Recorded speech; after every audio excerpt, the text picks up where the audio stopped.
Dr. Bonneau, if you can start recording.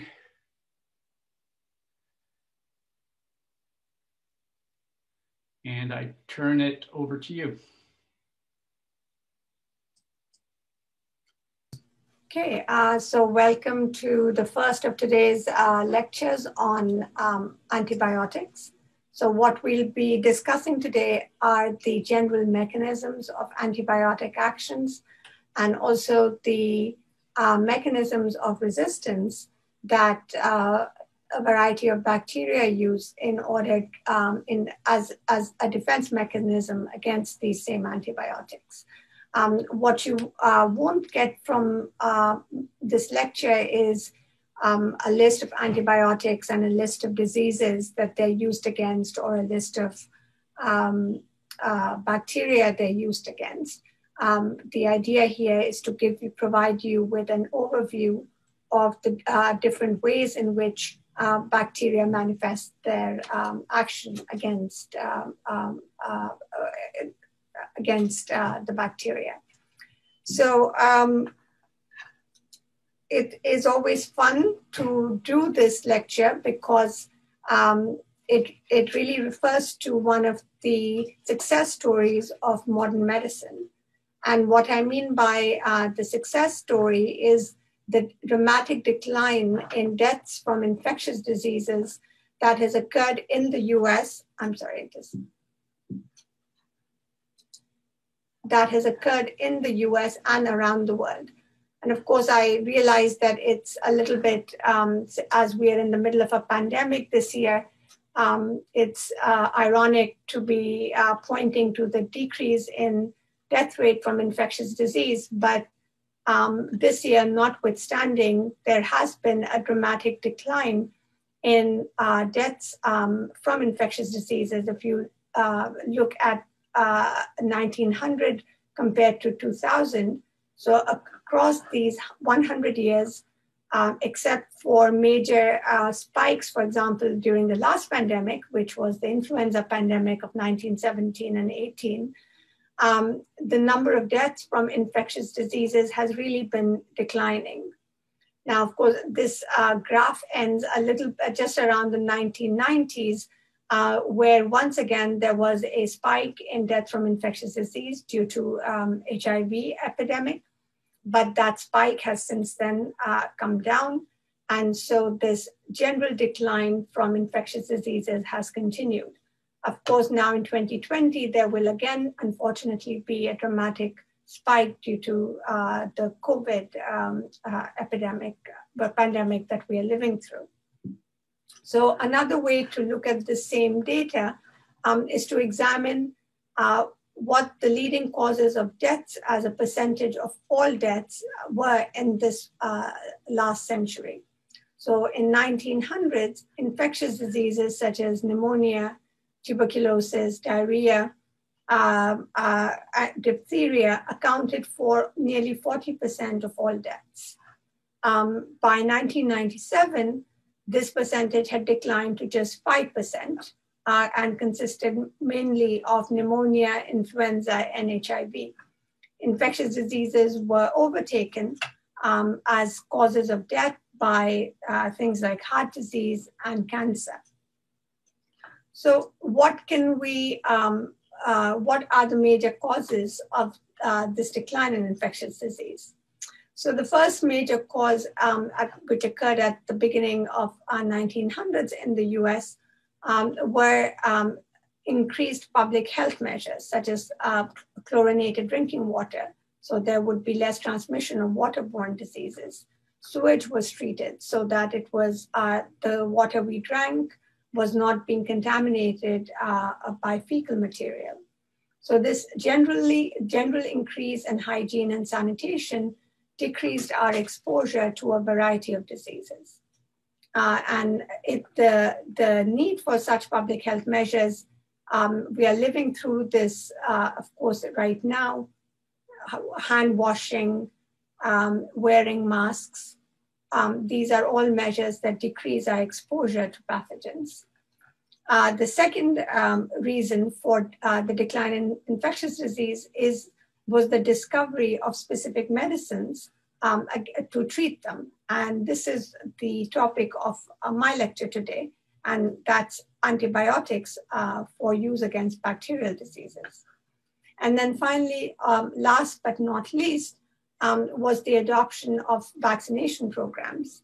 And these vaccination programs were successful in wiping out diseases that were once major killers around the world, such as smallpox, such as polio. They also decreased not just the incidence of disease, but also the severity of disease. So even if you are vaccinated, but still become infected, chances are the disease will be far less severe and lethal than it would have been, than it would be in an unvaccinated individual.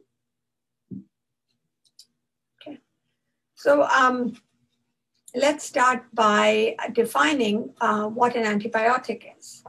Now, historically, the word term antibiotic referred to a naturally produced compound, so something produced by a microorganism that kills or inhibits the growth of bacteria.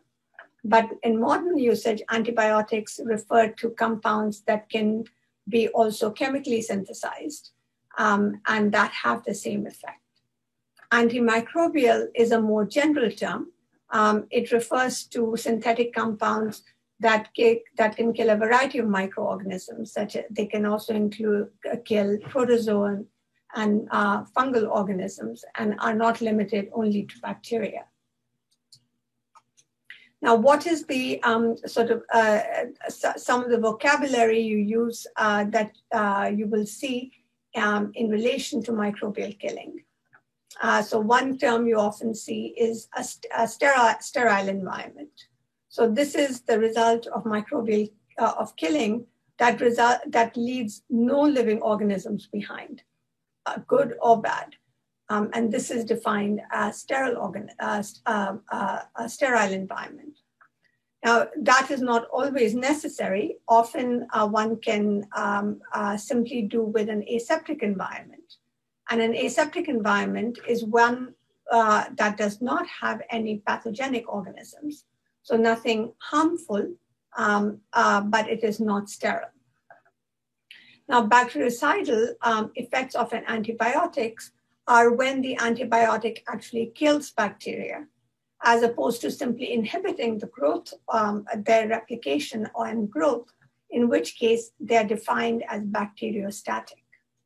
Now, the difference between bactericidal and bacteriostatic becomes clear when you look at this cartoon of a graph showing an ideal bacterial culture grown in a test tube.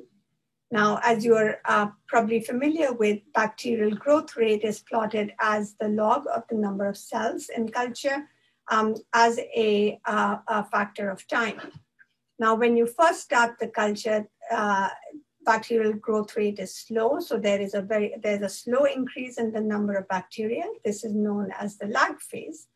And then at some point, the bacterial cells start replicating exponentially, and this is known as the log phase of growth. Eventually, as the numbers of bacteria increases so much that they exhaust the nutrients being provided, their numbers start to plateau, and then eventually they decline.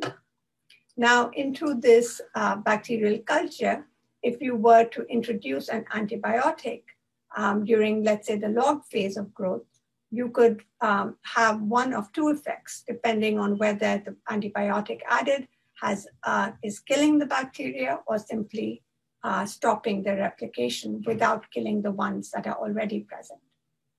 So in this case, if the bacteria were being treated with a static antibiotic, what would happen is the number of bacteria would kind of plateau and would not be increasing exponentially. On the other hand, if what you added was a bactericidal antibiotic, in this case, the bacteria would actually start to die, and therefore the number of bacteria would actually decline. In the case of a static antibiotic, if once you remove the antibiotic, these bacterial cells can once again resume growth and continue to increase in numbers if the antibiotic is removed. However, in the case of a bactericidal antibiotic, since the bacteria are dead, the ones that are dead will not start to regrow even if the antibiotic is removed. Now, the time that it takes for an antibiotic to kill bacteria is something described by what we call a first order exponential killing. And this is just a complicated way of saying that a fixed proportion of cells is killed per unit time. And so what this means is, so for example, here is another graph for you to consider. So as a factor here, we've plotted number of bacteria, let's say starting with 100 cells and then going down to 0 as a matter of time. And this purple box represents the proportion of cells that are killed per unit time. And in this case, let's say 90% of cells are killed for in every 1 hour. So what that would mean is to go from 100 cells to 10 cells takes 1 hour. But then to go from those 10 cells to just 1 cell, so another 90% decrease in killing also takes 1 hour. So just because in the second hour you started with only 10 cells doesn't mean that it takes less time to kill those 10 cells than it did to kill the 100 cells. Because in each case, only 90% of cells are killed in that per unit of time. And this also is the property of cell killing is the reason why we have to complete the entire antibiotic regimen and not stop simply because the symptoms have gone away.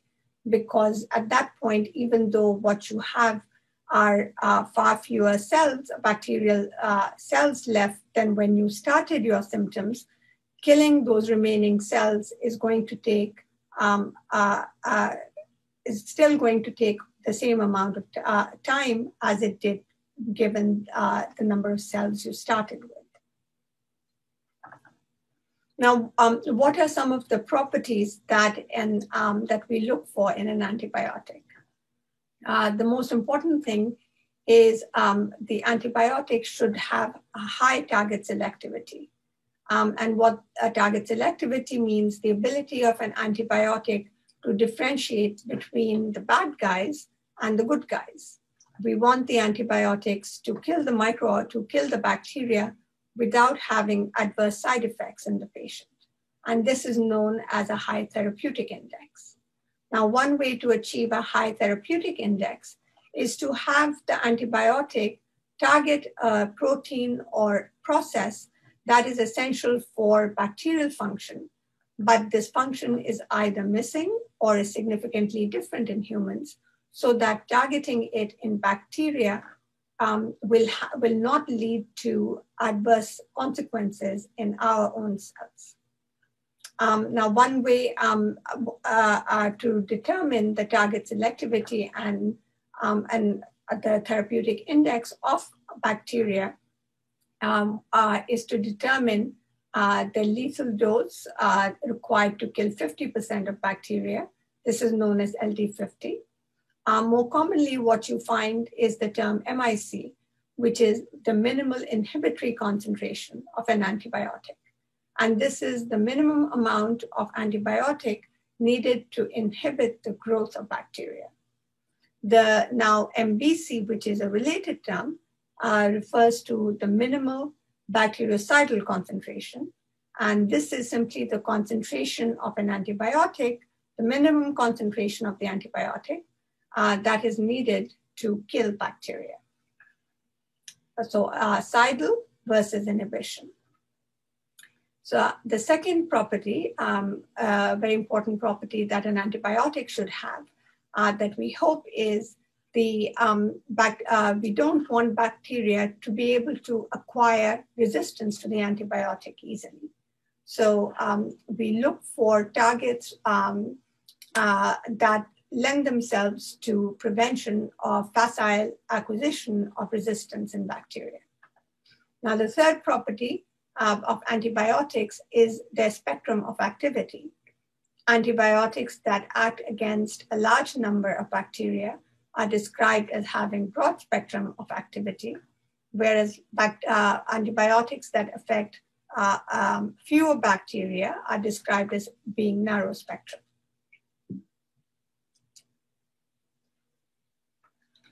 So it is quite common that in many clinical indications that the clinician has a choice of antibiotics to use. There might be more than one option. So in that case, how do clinicians make a choice, select an antibiotic to use, or know which one to use when the patient comes in with symptoms? So what a clinical microbiology lab often does is to determine then the MIC and MBC of the particular bacterial organism against a variety of antibiotics to see exactly which ones the bacteria are susceptible to.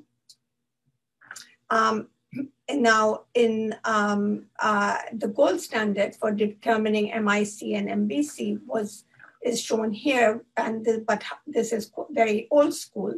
But nonetheless, I will go through. I want to talk about this because it gives a very clear idea of how this is the kind of information we are looking for here.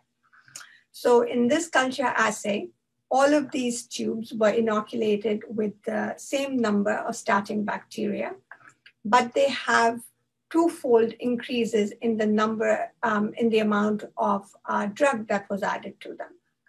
Then these tubes, after the addition of bacteria and the antibiotic, were left to culture for some time. And then after 24 hours or maybe longer, we look to see how bacterial growth is going under these conditions. Now, the fact that these tubes are turbid, the media has turned turbid, means there has been bacterial growth in these tubes.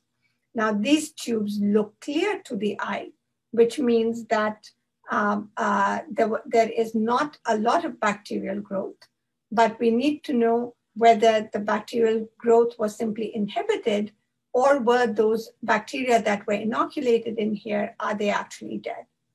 So in order to determine this, what a microbiology lab would have done is take the first tube in which the culture is clear, and take a small sample from this tube and plate it on a LB agar plate without any antibiotic on it.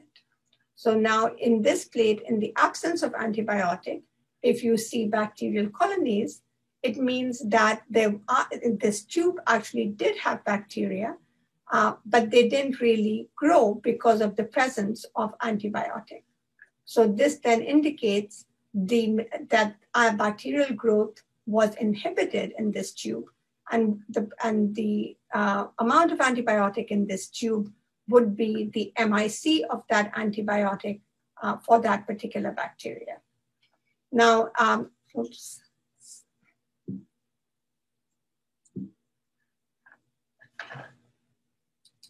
So I need to go back. What can also happen is if you culture a sample from a clear tube, again on a plate without any antibiotic, that even in the absence of antibiotic, there is no bacterial growth. So what that indicates is that this tube, in fact, does not have any viable cells left, and therefore this concentration is cidal for bacteria. Now, as a general rule, the minimal bactericidal concentration will always be larger than the inhibitory concentration, meaning the amount of antibiotic needed to kill bacteria is going to be greater than the amount of antibiotic needed simply to inhibit the growth. Now, in modern clinical labs, instead of using the culture method I showed you, the more common test is something called an e-test. And all this refers to are these sort of strips of paper that are soaked in different antibiotics at a variety of concentrations. And these various strips have different antibiotics on them, and they are placed on an LB agar plate on which you have bacteria growing. And the clear zone that you are seeing around these strips indicates the area in which bacteria were unable to grow because the antibiotic was diffusing out of the paper strips into the medium and preventing bacterial growth.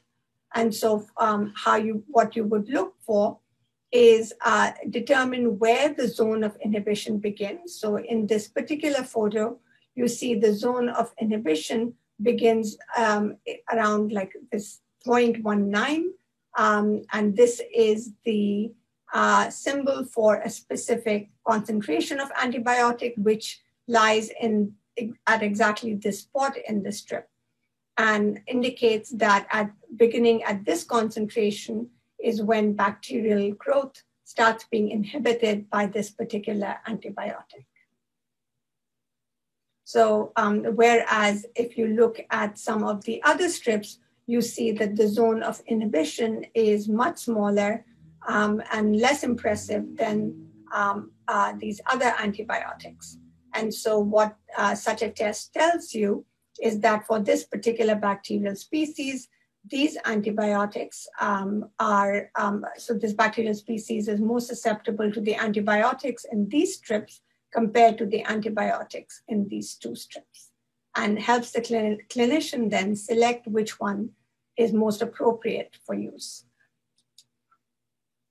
Now, I want to caution that MICs determined in this way don't always correspond precisely to therapeutic results. And they're really a rough guide to the use of a drug. And the reason for this is that in the human body, the antibiotics are metabolized, they accumulate differently in different tissues. And so all of this affects how well they are able to act inside our bodies as opposed to when they are on a bacterial plate. And the other important point to remember from the previous slide is that the identity of the organism also contributes to MIC interpretation. So for example, for the same antibiotic, in the case of ampicillin, so ampicillin can be used against both pneumococci and E. coli. And these two bacteria are going to respond differently to ampicillin. So for example, if you have pneumococci with an MIC higher than 0.1 microgram per ml for ampicillin, it would indicate clinical resistance in the pneumococci to ampicillin. However, an MIC of 2 microgram per ml in E. coli suggests that the E. coli is still sensitive. So you have to keep in mind the precise identity of the bacteria for the specific antibiotic in interpreting MIC results. Okay. So now, when there are multiple antibiotics that can be used against a particular bacterial species, then one has the option of combining antibiotics. But this combination has to be done carefully because sometimes 1 + 1 is a good thing in that it has a beneficial effect.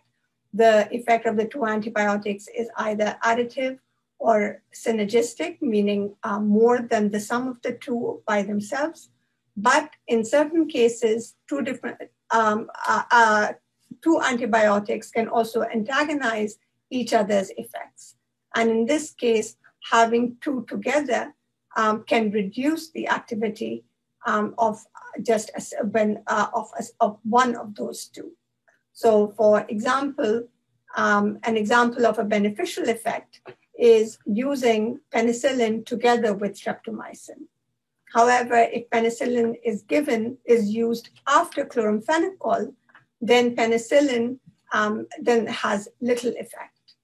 And as we go through the lecture, it will become clear why using penicillin together with streptomycin can have a beneficial effect, whereas using it after something like chloramphenicol does not add to penicillin's activity, and in fact makes penicillin less useful, less efficacious. So now we have dozens of antibiotics in our arsenal, but they act through one of a few different, just a handful of mechanisms. And I've classified these mechanisms in sort of 5 different categories to help us discuss what these mechanisms are. So one large class of antibiotics acts by inhibiting the synthesis of the bacterial cell wall. Another group of antibiotics acts by inhibiting the synthesis of proteins in bacteria.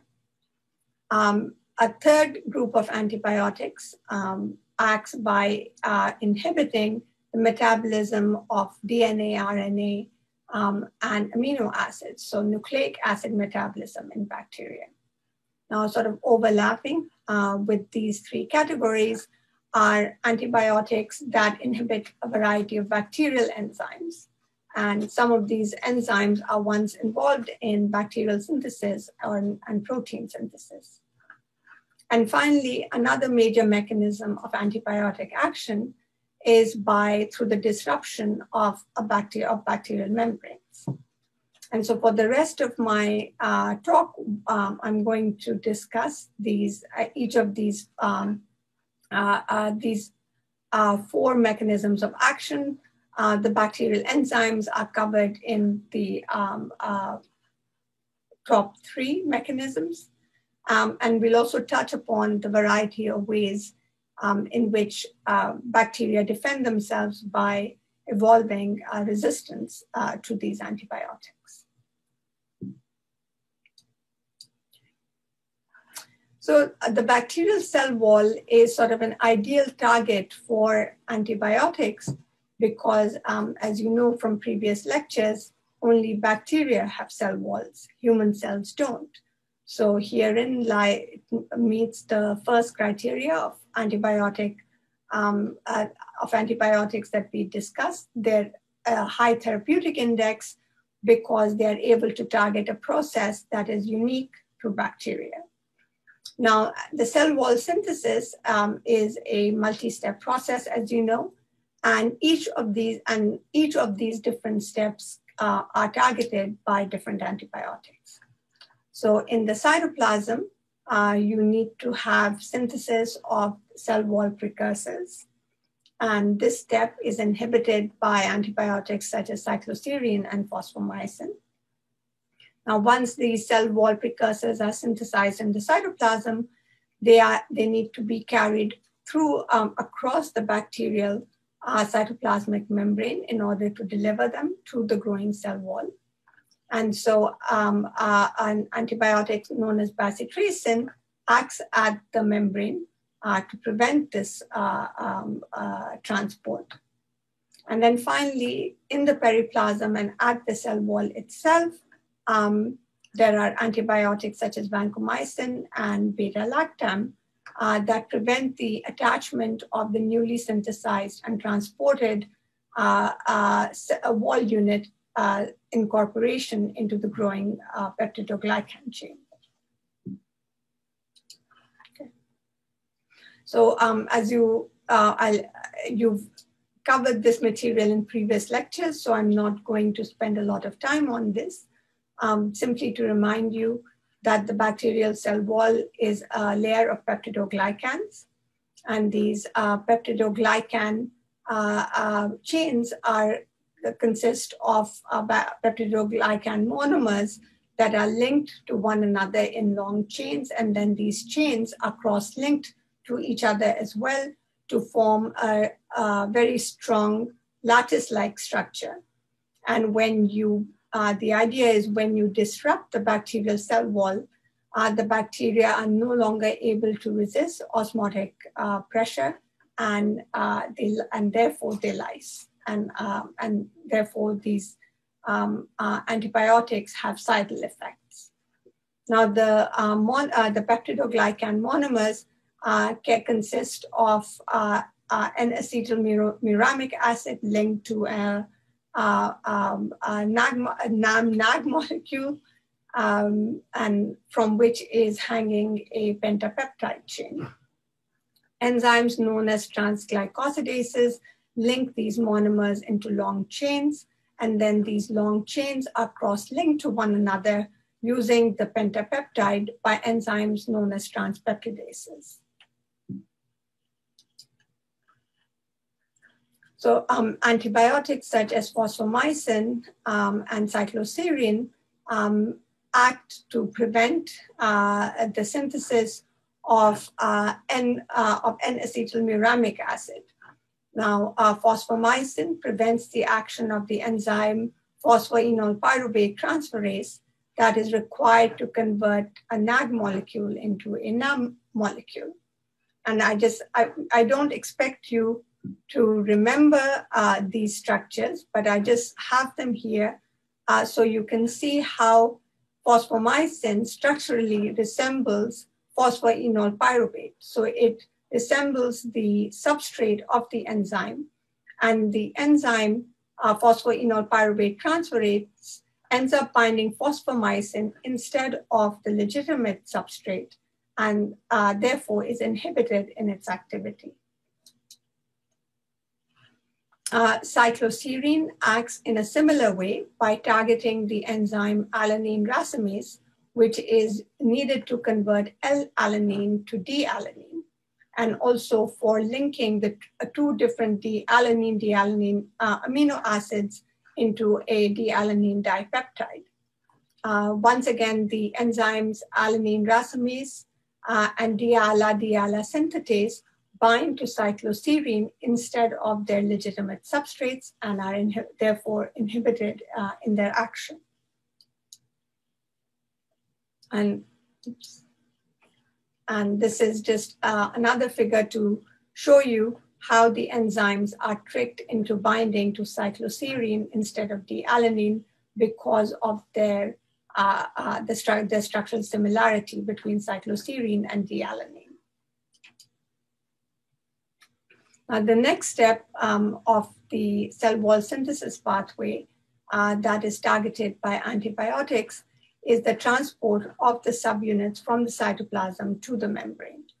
So now once the peptidoglycan monomers have been made in the cytoplasm, they have to cross a hydrophobic membrane. And in order to do this, they need this lipid moiety. The lipid moiety acts as a carrier to take them from the cytoplasm and deliver them into the periplasm. And then this lipid moiety needs to be regenerated by removing a phosphate group. Now, bacitracin prevents the reactivation of this lipid moiety. And by preventing the reactivation, there is less of the active lipid around. And therefore, even when the peptidomonomers are being made in the cytoplasm, they are not delivered efficiently into the periplasm. And this, once again, slows down the growth of the bacterial cell wall. Now, on the cell surface itself, you can inhibit the growth of a growing peptidoglycan chain. And this is what is targeted by the antibiotic vancomycin. It prevents the addition of the peptidoglycan subunits to the glycan chain. And it has a second action, which is preventing also the cross-linking of two chains with each other. Another class of antibiotics known as beta-lactam antibiotics also targets the second step, which is cross-linking of two peptidoglycan chains at their diala substrate hanging off the pentapeptide. So vancomycin binds on to the growing chain, and this prevents access of both the transglycosylases and the transpeptidases, and therefore prevents the addition of the disaccharide unit into the growing cell wall, and then secondly, the cross-linking of the two chains to each other. And the second step is also targeted by beta-lactams. So it's interesting here to note that the transpeptidase enzymes were first identified as penicillin binding proteins. And they were named penicillin binding proteins because before it was appreciated what their real action was, which is to act as transpeptidases in order to cross-link two parallel chains of peptidoglycan. Now, vancomycin, I'm sorry about this.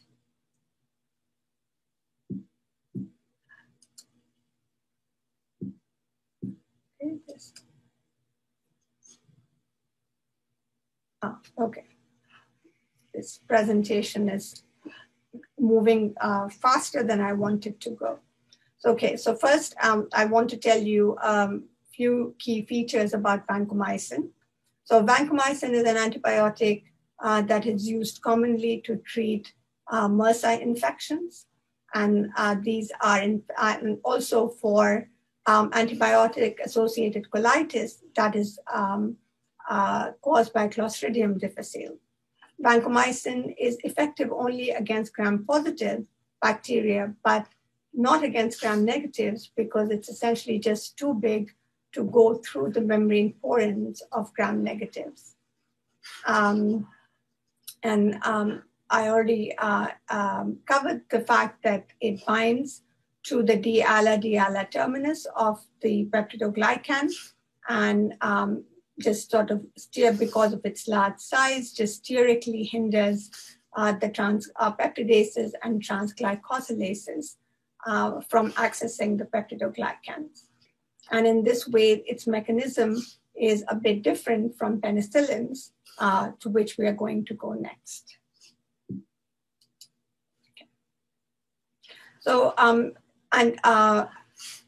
bacteria can acquire resistance to vancomycin by essentially modifying the metabolism.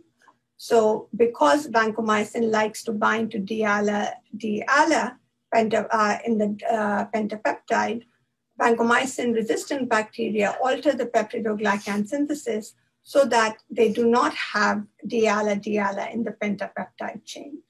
Vancomycin binds the alternative dipeptide much less well, and so it can no longer inhibit the peptidoglycan chain as well as it can pentapeptide chain that carries the diala intermediate. Now, the second class of antibiotics that target the cell wall are known as beta-lactams, and these consist of the penicillins and cephalosporins. They represent a very important and widely used class of antibiotics. And their discovery was began when Alexander Fleming noticed something peculiar on his Petri plate that was growing, on which he was growing Staph aureus. So one of his bacterial plates became contaminated by a fungus. And what Alexander Fleming noticed is that near the fungal colony, there was a zone there was a clear zone indicating that bacteria were being killed by something being secreted by this fungus that was called Penicillium notatum. It took another couple of decades for these two chemists, Ernst Chain and Howard Florey, to identify what the active ingredient made by this fungus was. And this was, of course, the compound penicillin. And these two chemists not only identified penicillin, but also discovered ways to synthesize it in industrial amounts so that it could be used widely around the world. And for this, the three of them received the Nobel Prize in 1945. So since 1945 to now, beta-lactam antibiotics, which include penicillins, account for almost 65% of antibiotic prescriptions in the US. So they are by far, the most commonly used antibiotics in the country. Now, what are beta-lactams? So the term beta-lactam refers to this four-membered carbon ring shown here. And this carbon ring is shared by all beta-lactams, but is modified by different side groups. And these side groups give different beta-lactam antibiotics different properties. So penicillins have a relatively narrow spectrum of activity. They're most commonly used against staph, strep, and a variety of STDs. And related compounds, cephalosporins, which are all chemically synthesized, have a broader spectrum of antibiotics. Now, beta-lactams are essentially competitive inhibitors of transpeptidase enzymes. So they look, the transpeptidase enzymes bind to beta-lactams instead of diala, and therefore therefore these beta-lactam antibiotics prevent the cross-linking of the peptidoglycan chain. So in this way, beta-lactams have a slightly different mechanism of action compared to vancomycin. Now, the different side groups that you can add onto the beta-lactam ring lead to the development of different antibiotics. So the difference, for example, these are the small differences in the R groups of these four different antibiotics. And these different side groups give the derivatives more or less permeability into bacterial cells, and also more or less resistance to enzymes that bacteria make to degrade the antibiotics.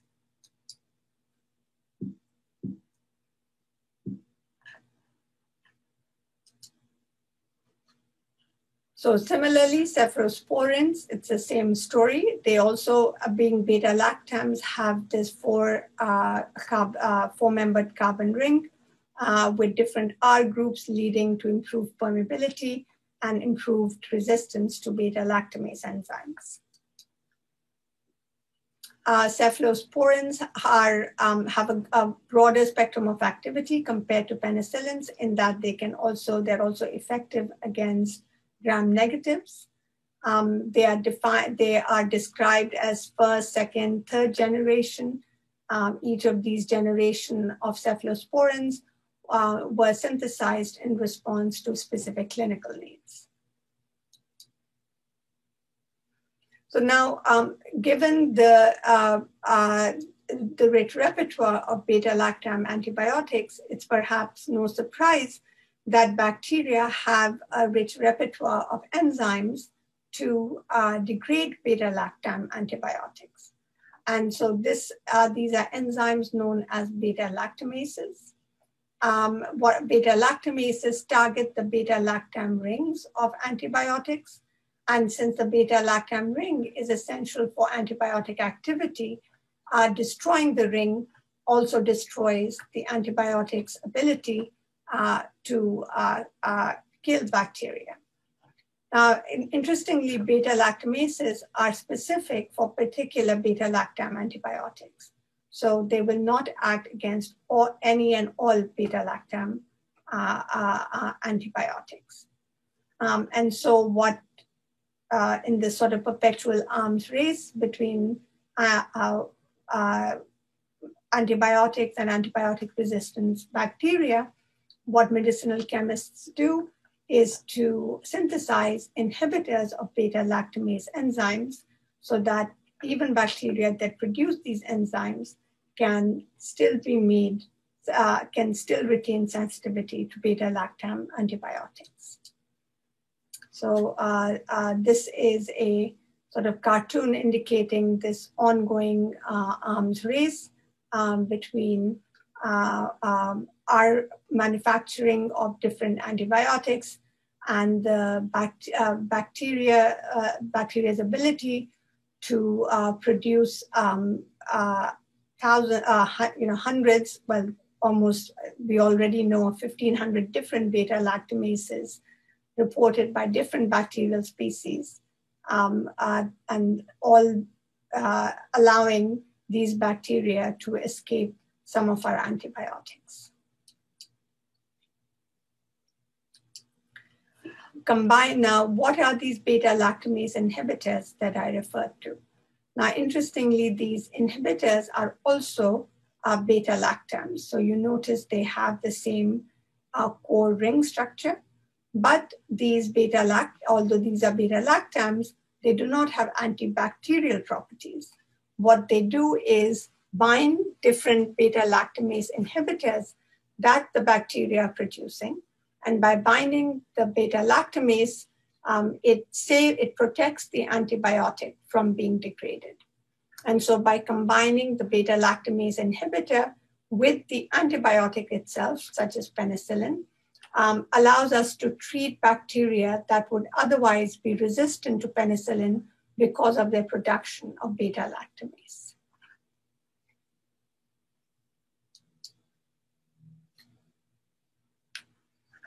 So that was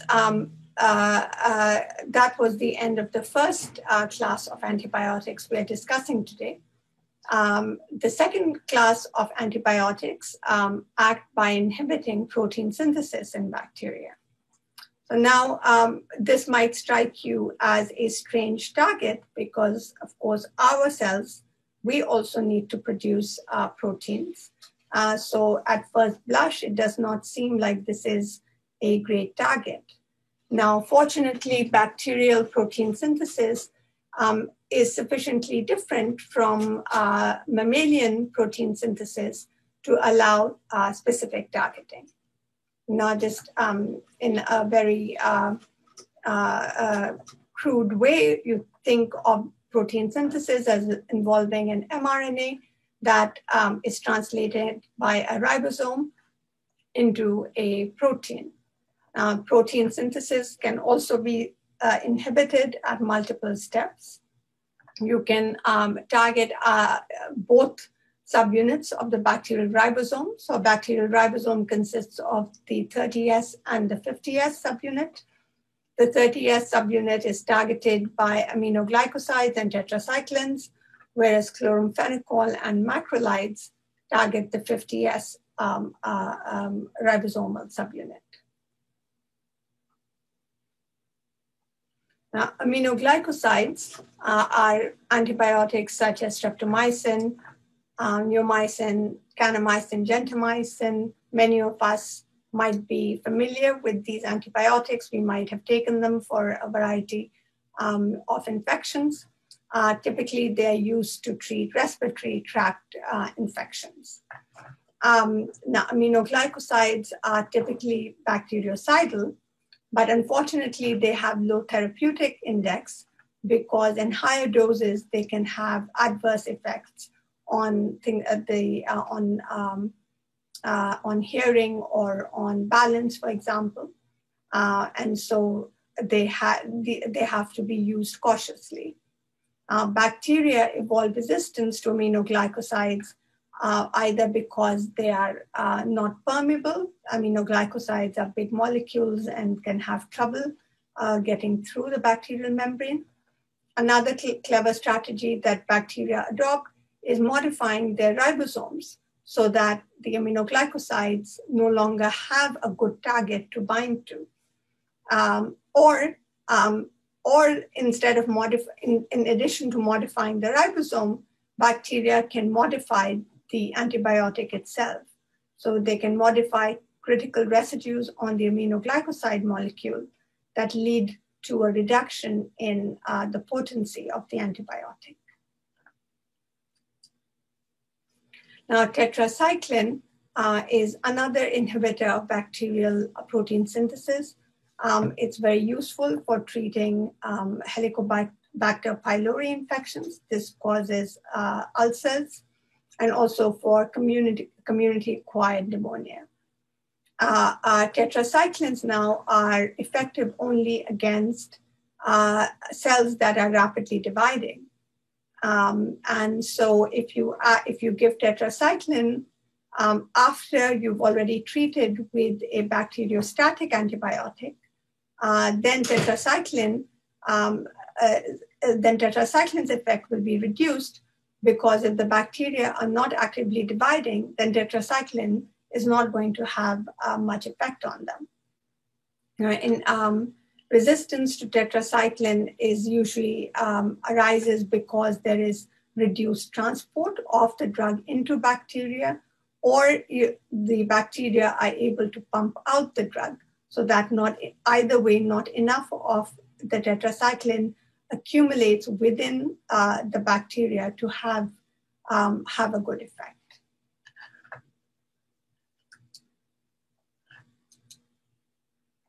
Now, chloramphenicol is a bacteriostatic antibiotic.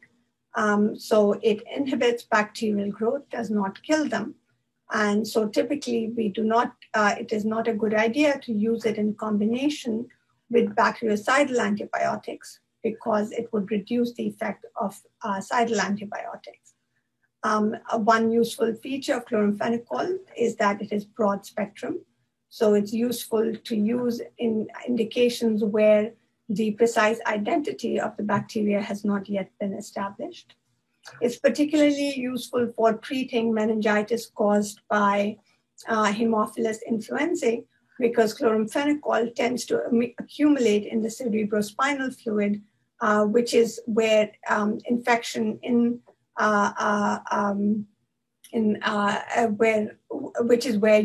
which is useful because meningitis is an inflammation of the meninges in the brain.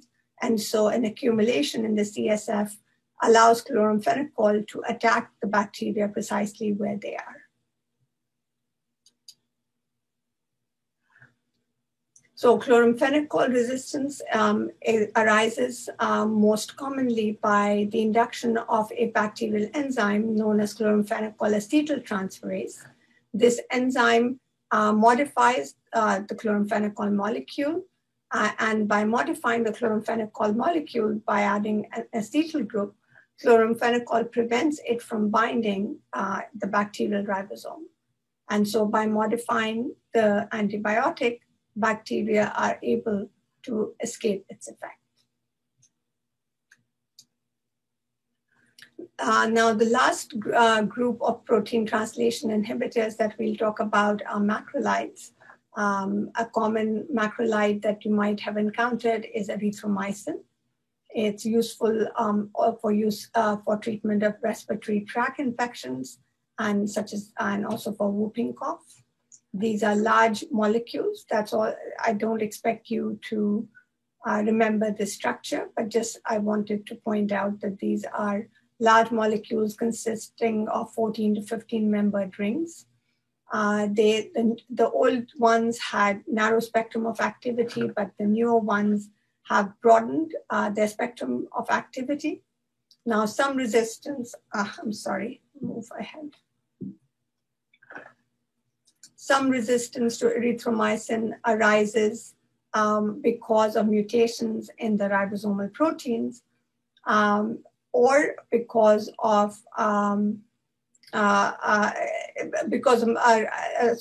mutations in the ribosomal proteins,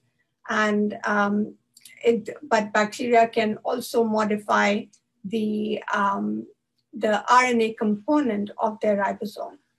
to make the ribosome resistant to erythromycin or macrolide action. Okay. So that brings us to the third major class of antibiotics, and these are molecules that inhibit nucleic acid metabolism. So the targets here in bacteria are bacterial topoisomerases and gyrase enzymes. These enzymes are required for DNA replication, and blocking them has sidal effects. Other antibiotics target RNA polymerase and thereby block mRNA synthesis. And finally, some antibiotics target folate metabolism, and by blocking folate metabolism, they block the synthesis of nucleotides in bacteria. Now, quinolones and their newer counterparts, fluoroquinolones, inhibit bacterial topoisomerases and gyrases, and they're typically bactericidal in their effect.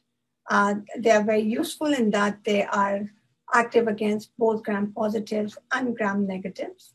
Now, bacteria acquire mutations in their gyrase or topoisomerase enzymes, and some of these mutations can make these enzymes less sensitive to the antibiotics and allows the bacteria to become resistant to antibiotic action. Now, an important antibiotic for treating tuberculosis is rifampin. Rifampin targets the RNA polymerase of MTB and thereby blocks mRNA synthesis in bacteria. Unfortunately, resistance to rifampin can arise quite easily through mutations in DNA polymerase, and this limits its spectrum of use.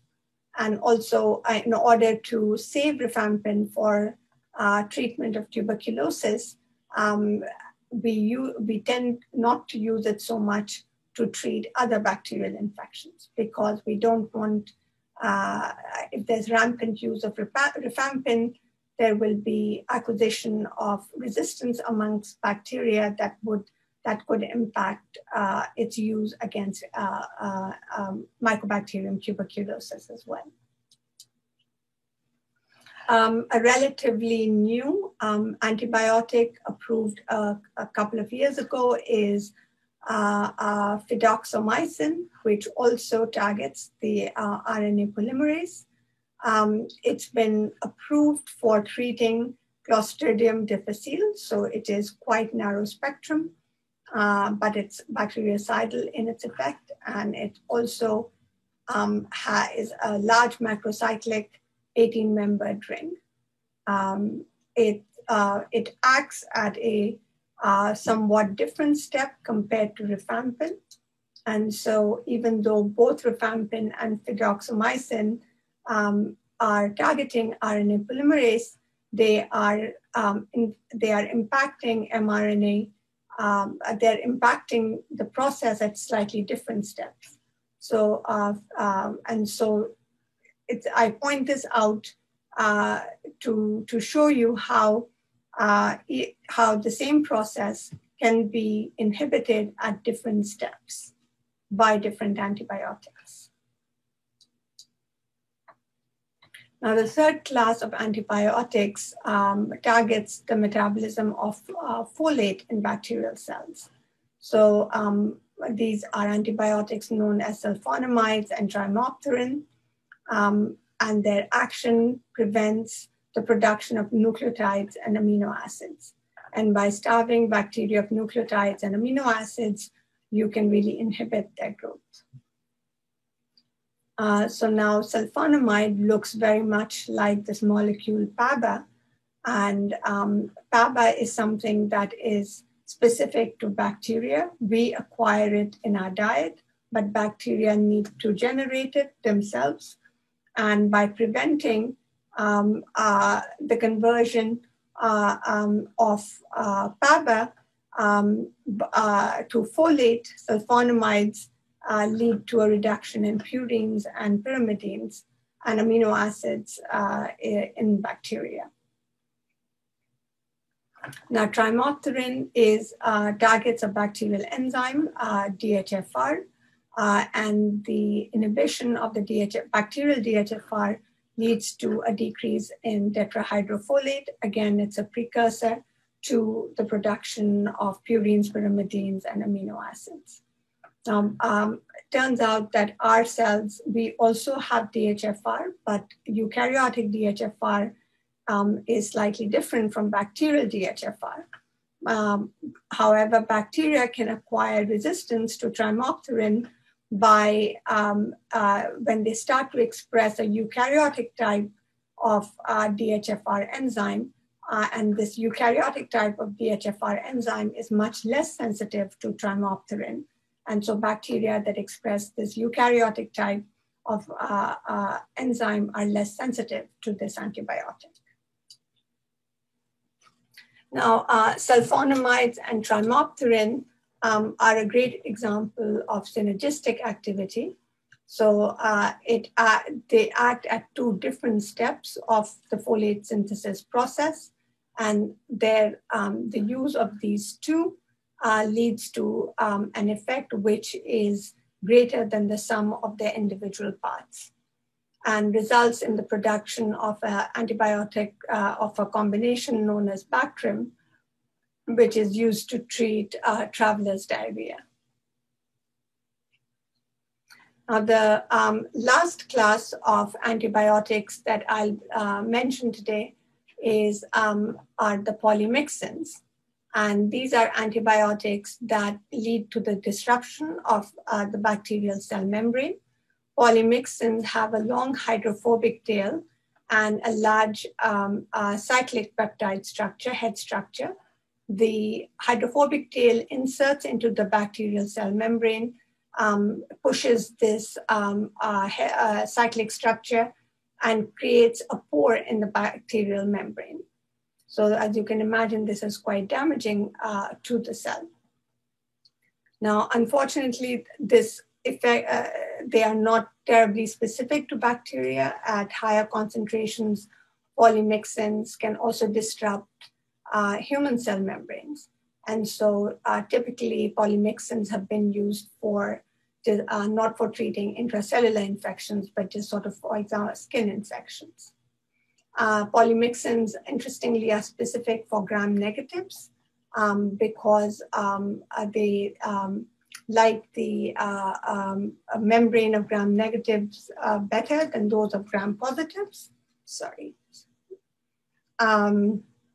The most common way for bacteria to acquire resistance is by remodeling the lipopolysaccharide such that the LPS, so that polymyxin does not bind to LPS quite as well.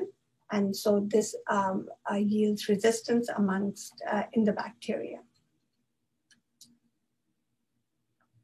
Now, this is just a summary slide to point out that these are antibiotics in general, not 100%, but in general, the beta-lactams, vancomycin, aminoglycosides, and ciprofloxacin, meaning fluoroquinolones, are bactericidal in their effect, whereas sulfonamides, tetracyclines, and chloramphenicol are typically bacteriostatic. But again, the action of an individual drug depends on the identity of the antibiotic, the identity of the bacteria it's being used against, and also the concentration it is being used at.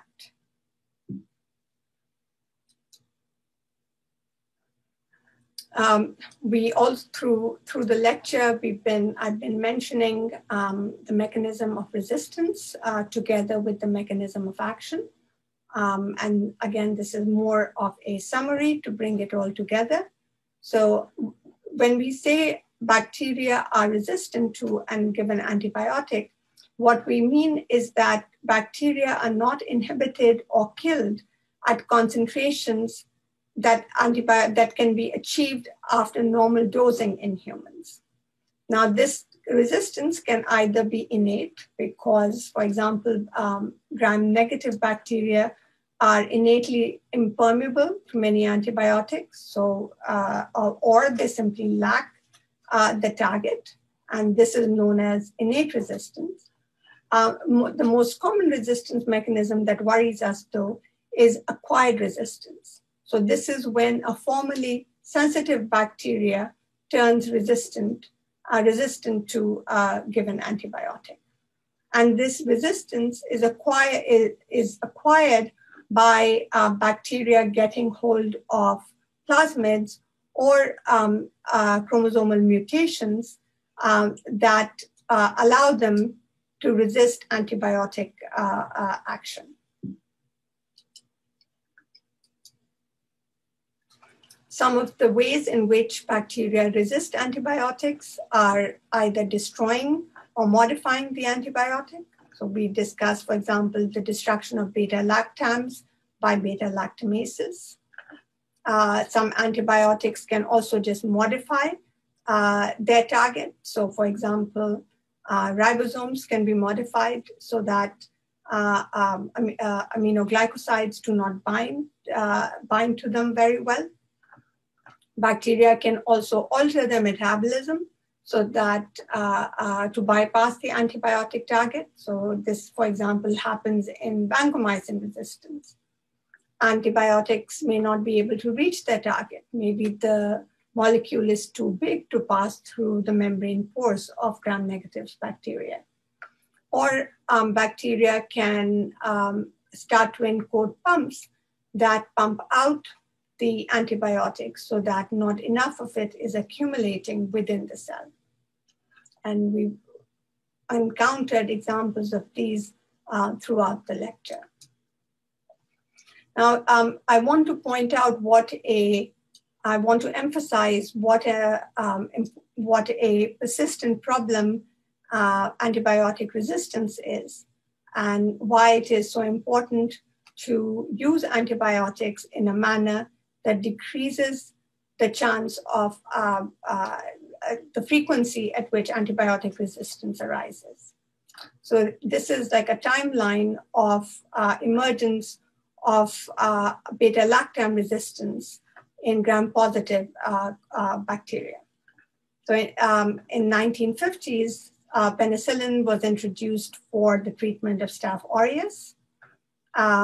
But in almost a decade later, there were already penicillin-resistant Staph aureus present. So in the 1980s came the discovery or synthesis of methicillin.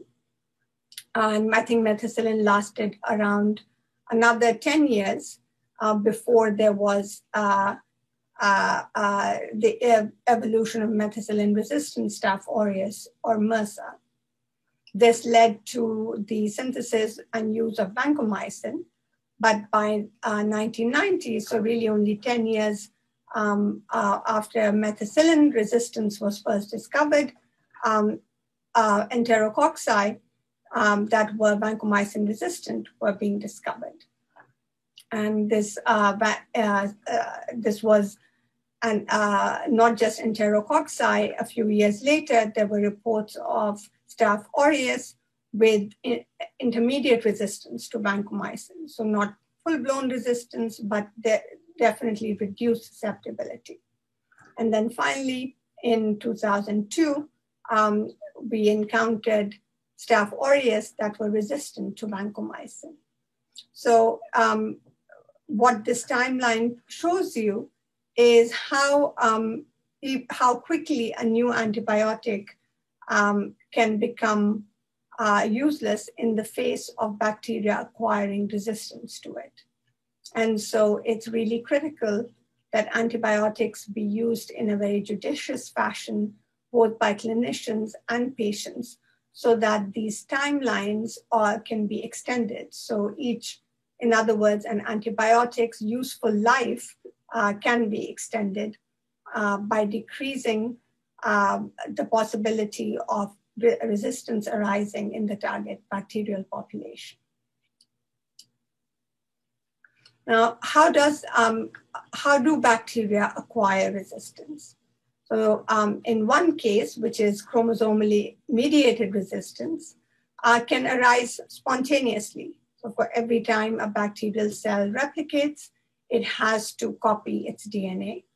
And DNA is copied with high fidelity, but there is a finite error rate. So in a bacterial population, just by chance, there can be a cell with a mutation that confers antibiotic resistance. Now, this rare cell will be selected for in the presence of drug. So in the presence of that antibiotic, the sensitive bacteria will die off, but this cell that just happened to carry a resistance marker will be selected.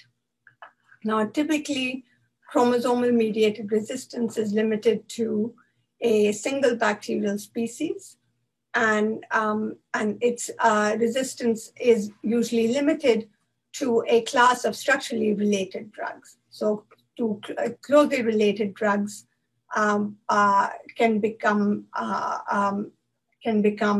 less useful in the face of a chromosomal mutation. And the other mode of resistance acquisition by bacteria is resistance markers carried on a plasmid. So in this case, the plasmid carries a resistance marker, and the plasmid can be shared between bacteria through transconjugation, even in the absence of bacterial replication. So this can spread. So in other words, this resistance marker can spread faster than cell division can occur. And often these resistance markers provide resistance to multiple drug classes, and because they can move from one bacterial species to another, the resistance can also cross bacterial species. Plasmid-mediated resistance can also be carried on a transposon, and the transposon can jump both into a plasmid and onto a chromosome. So this resistance on a transposon can spread very efficiently through a bacterial population, both through when bacteria divide because of the presence on chromosome, and also in the absence of bacterial division because of transconjugation transport of plasmids. And again, this kind of resistance can cross different bacterial species, and it can affect multiple classes of drugs. This is in fact what is seen in vancomycin resistance. So this is a cartoon, a simplified cartoon of a transposon that confers vancomycin resistance because it carries 3 different genes. One is a reductase enzyme that reduces pyruvate to lactate.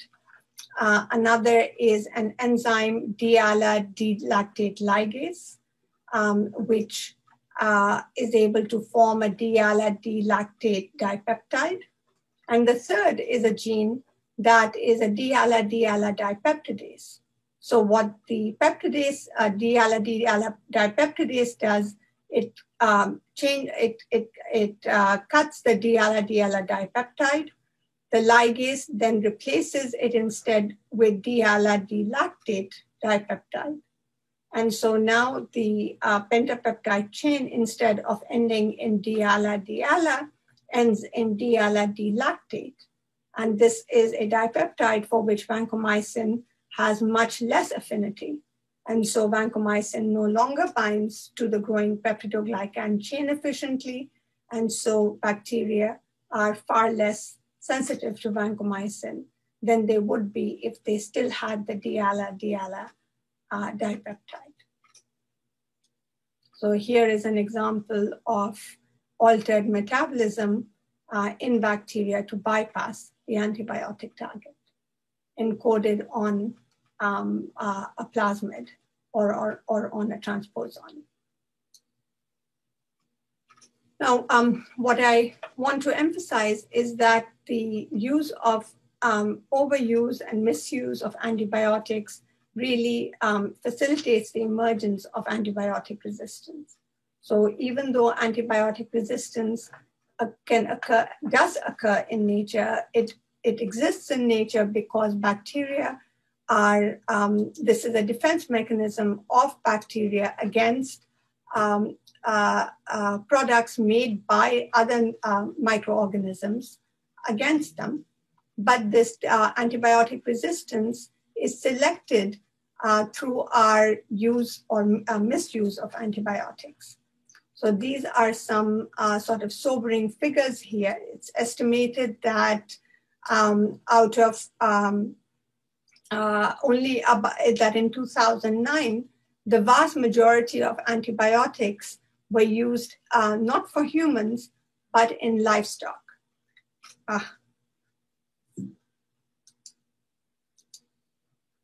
In livestock. And the FDA estimates that at least 20 and as high as 50% of these the antibiotics that were used may actually be unnecessary. And so FDA guidelines now recommend, not require, but recommend limiting antibiotic use in farm animals to using them only when the animals are sick, and to use them with a veterinarian's prescription. Again, these are, as far as I know, these are still guidelines, but they are meant to reduce the unnecessary use of antibiotics where possible. I think, and this is the end of my lecture. So I'm going to stop sharing now. And if you have any questions, I have a few minutes. If you have any questions, feel free to unmute to ask them.